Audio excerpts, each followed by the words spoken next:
મહુવા શહેરના marketing yard ખાતે ભાઈ ઓનલાઈન એજ્યુકેશન અંતર્ગત કોળી સેના દ્વારા શૈક્ષણિક સેમિનારનું આયોજન થયું હતું। આ શૈક્ષણિક સેમિનાર ગુજરાત કોળી સેનાના યુવા પ્રમુખ દિવ્યેશભાઈ સોલંકીના અધ્યક્ષસ્થાને યોજાયો હતો।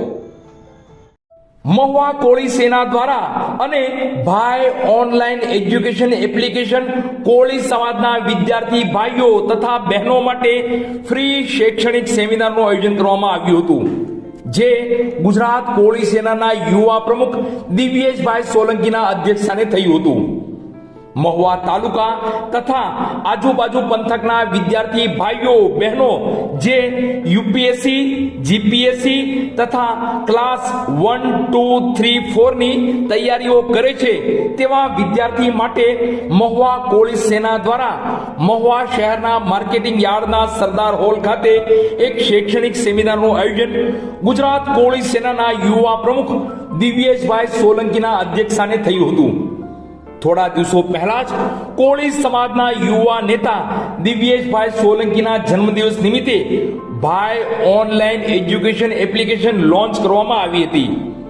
આ એપ્લિકેશન દ્વારા ઉચ્ચ શિક્ષણ કે નોકરીની તૈયારી કરતા હોય તેવા વિદ્યાર્થીઓ માટે ફ્રીમાં શિક્ષણ મળી રહે અને કોળી સમાજના ગરીબ વિદ્યાર્થીઓ પૂરતો લાભ લઈ શકે તે માટે માનનીય ગુજરાત સરકારના મંત્રી પુરુષોત્તમભાઈ સોલંકીના હસ્તે અને દિવ્યેશભાઈ સોલંકીના જન્મદિવસ નિમિત્તે આ એપ્લિકેશન લોન્ચ કરવામાં આવી હતી।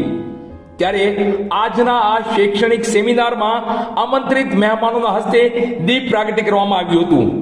તો આમંત્રિત મહેમાનોમાં કાર્યક્રમના અધ્યક્ષ દિવ્યેશભાઈ સોલંકીનું કોળી સેના જિલ્લા મહામંત્રી રમેશભાઈ જોડિયાએ પુષ્પગુચ્છથી સ્વાગત કર્યું હતું। તો જિલ્લા ભારતીય જનતા પાર્ટીના પ્રમુખ અને ગુજરાત રાજ્યના પૂર્વ મંત્રી આરસી મકવાણાનું પણ પુષ્પગુચ્છથી સ્વાગત કરવામાં આવ્યું હતું। આજના આ શૈક્ષણિક સેમિનારમાં અશ્વિનભાઈ કંટારિયા દ્વારા આ એપ્લિકેશન કેમ ડાઉનલોડ કરવી અને કેમ ચલાવવી અને શું ફાયદો થશે તે તમામ બાબતો સમજાવવામાં આવી હતી। ઓનલાઈન એજ્યુકેશન એપ્લિકેશન જેનું લોકાર્પણ થઈ ગયું છે, જે વિદ્યાર્થીઓએ હજી સુધીમાં એપ્લિકેશન ડાઉનલોડ ન કરી હોય તો એ ડાઉનલોડ કરી લે। કઈ રીતે થશે એ હમણાં હું તમને સ્ટેપ બાય સ્ટેપ સમજાવું છું। વેલકમ ટુ ભાઈ ઓનલાઈન એજ્યુકેશન ગુજરાત। તો ભાઈ પ્લે સ્ટોરમાં તમારે જવાનું છે અને પ્લે સ્ટોરમાં ભાઈ ઓનલાઈન એપ્લિકેશન એવું તમે લખશો એટલે આપણી એપ્લિકેશન આવશે પુરુષોત્તમભાઈના ફોટા સાથેની। આ રીતે ભાઈ ઓનલાઈન એજ્યુકેશન લખવું એટલે આવશે। આવી ગયા પછી તમારી બેઝિક માહિતી તમારે નાખવાની, નામ અને એ બધું, એટલે ઓટીપી આવશે। ઓટીપી આવ્યા પછી આ રીતે તમારે લોગિન કરવાનું રહેશે। લોગિન થઈ ગયા પછી આ રીતે અંદર બધા કોર્સિસ આવશે। અત્યાર સુધીમાં 4 કોર્સિસ મુકાઈ ગયેલા છે, જેમાં રીઝનિંગ છે ઓઝાણી સાહેબનું મુકાયેલું છે, ભાવનગરમાં નામાંકિત ફેકલ્ટી છે, ગુજરાતી ઘનશ્યામભાઈનું મુકાયેલું છે જે આપણી સામે હતા, ઇંગ્લિશ મારું મૂકી દીધું છે અને કમ્પ્યુટર શ્રવણભાઈ ગોહિલનું છે।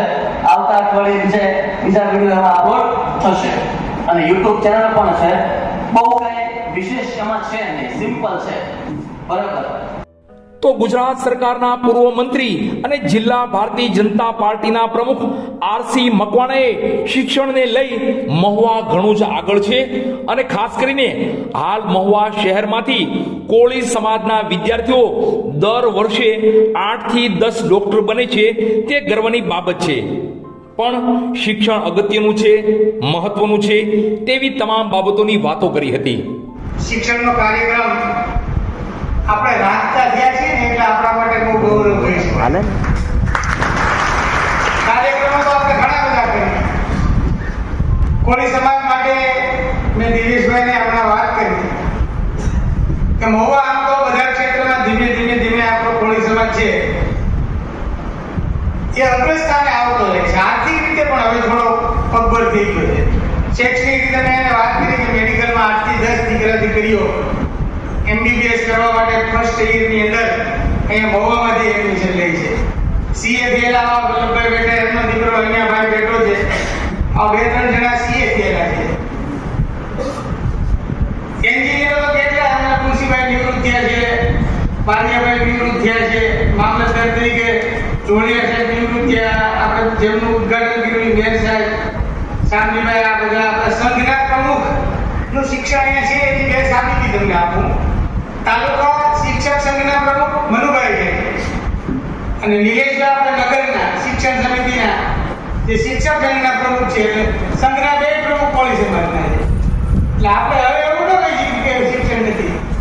એટલે ધીમે ધીમે આપણામાં તો કોળી સમાજના વિદ્યાર્થીના શિક્ષણ અંગે જે ચિંતા કરે છે તેવા ગુજરાત કોળી સેનાના યુવા પ્રમુખ દિવ્યેશભાઈ સોલંકી મહુવા આવી પહોંચ્યા હતા અને આ એપ્લિકેશન તૈયાર કરવા શિક્ષણ માટે શું કામ આવું પગલું ભર્યું, શિક્ષણમાં કોળી સમાજ આગળ વધે તે કોનું સ્વપ્ન છે તેવી તમામ વાતો પોતાના પાવરફુલ અંદાજમાં કરી હતી. ભાઈ ઓનલાઈન એજ્યુકેશન એપ્લિકેશનમાં હજુ પણ આગળ નવા કામ અને સમય સાથે ફેરફાર કરી તમામ વિષયો અને તમામ યોગ્ય તજજ્ઞો દ્વારા વધુ સુવિધા મળે તેવા પ્રયાસો પણ થઈ રહ્યા છે. તો દિવ્યેશભાઈએ વધુમાં કહ્યું હતું કે સોલંકી પરિવારની 3 પેઢી સમાજ માટે કામ કરી રહી છે. તો દિવ્યેશભાઈ પણ જ્યાં જરૂર પડશે ત્યાં હાજર છે અને તમારા ભાઈ દિવ્યેશને યાદ કરજો. સમાજના કામો, વિદ્યાર્થીઓના કામો, મહિલા સશક્તિકરણના કામો માટે દિવ્યેશ સોલંકી હાજર છે. અને બાદ કોળી સમાજની જય પોતે અને પુરુષોત્તમભાઈ સોલંકી વતી બાપા સીતારામ કહી પોતાનું વક્તવ્ય પૂર્ણ કર્યું હતું.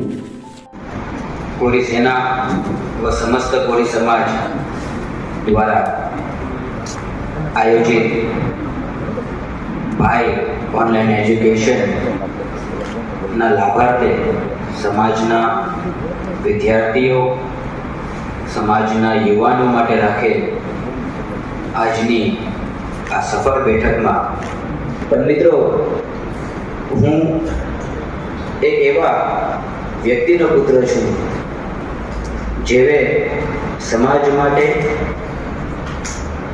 જેવે ગૌરવથી સમાજને કહેતા શીખાયું કે હું કોળી છું, મારું આ અસ્તિત્વ છે.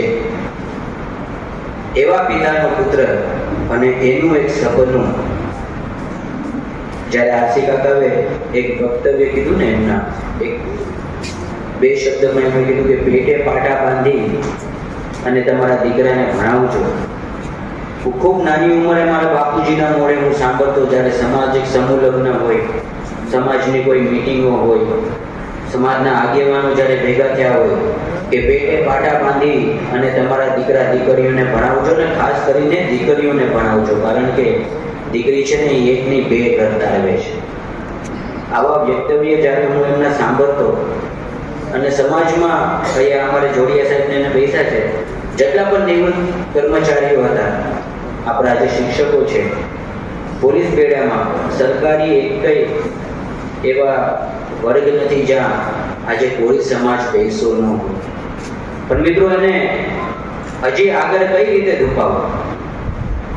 મારા જન્મદિવસે 3 જન્મદિવસે મેં સૌપ્રથમ પહેલા યુવાનો માટે એક કરિયર એકેડેમી માટે માર્ગદર્શન માટે એક સેમિનાર ગોઠવ્યું.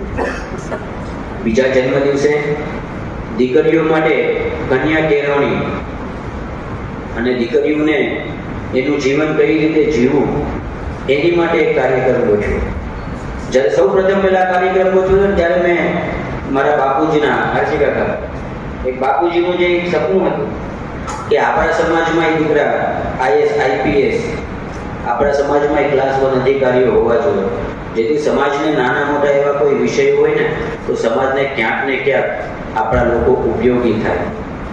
સમાજની એક પરિસ્થિતિ એક સમયે એવી હતી કે માંડ 100 માંથી આપણે આપણો 1 કે 2 અધિકારી મળતા કે આપણા સમાજના અધિકારીઓ છે. એવા સમયે જ્યારે અમારા આનંદ મામા હોય, આરસી કાકા હોય, અમારા રમેશભાઈ હોય, અમારા ગોરુ દાદા હોય, તમામ અમારા આગેવાનો હોય, એ જે સમય મારા બાપુજી સાથે લડત કરી અને આજે સમાજને આટલો શિક્ષિત અને વિકસિત બનાવ્યો, અને આજે સમાજના એક દીકરા તરીકે અમારી આવનારી પેઢીની એક ફરજ બને છે કે સમાજને એક એવી વસ્તુની ભેટ આપી છે ને કે ભૂતો અને ભવિષ્ય આ એપ્લિકેશનથી મારા સમાજના મારા વિદ્યાર્થીઓ 1 પણ રૂપિયો વાપર્યા વગર એનું શિક્ષણ પૂરું કરી શકે, ક્યાંક ને ક્યાંક સમાજમાં એક નવી ચેતવણી, એક સમાજમાં નવી એક દિશા ઊભી કરી શકે, એની માટે આ એપનું અમે લોકાર્પણ કર્યું. મિત્રો, 8,000 આપણા વિદ્યાર્થીઓ જોડાયેલા છે, પણ હું હજીતા એક યુવાનોના ભાઈ તરીકે, બેન દીકરીના એક વીરા તરીકે આપ સૌને નમ્ર અપીલ કરું છું. ખાસ ઉપસ્થિત અમારા તમામ સરપંચોને, શિક્ષણ સમિતિઓને હું આ નમ્ર અપીલ કરું છું કે બને એટલું વધુમાં વધુ આપણા વિદ્યાર્થીઓ આમાં જોડાય અને આનો લાભ એમને સીધી લીટીએ મળે અને ક્યાંક એમનું જીવન, એમના પરિવારનું જીવન સાથે કુટુંબ અને સમાજનું જીવન ગૌરવશાળી બનાવીને એના સોપાનને ક્યાંક ને ક્યાંક આપ લોકોએ થાચો. આ કાર્યક્રમમાં ઉપસ્થિત તમામે તમામ મારા સરપંચશ્રીઓને, મારા તાલુકાના સમાજના આગેવાનોને, શિક્ષણ અને કર્મચારી મંડળોને આ સમાજના દીકરા તરીકે મારી આ નમ્ર અપીલ છે.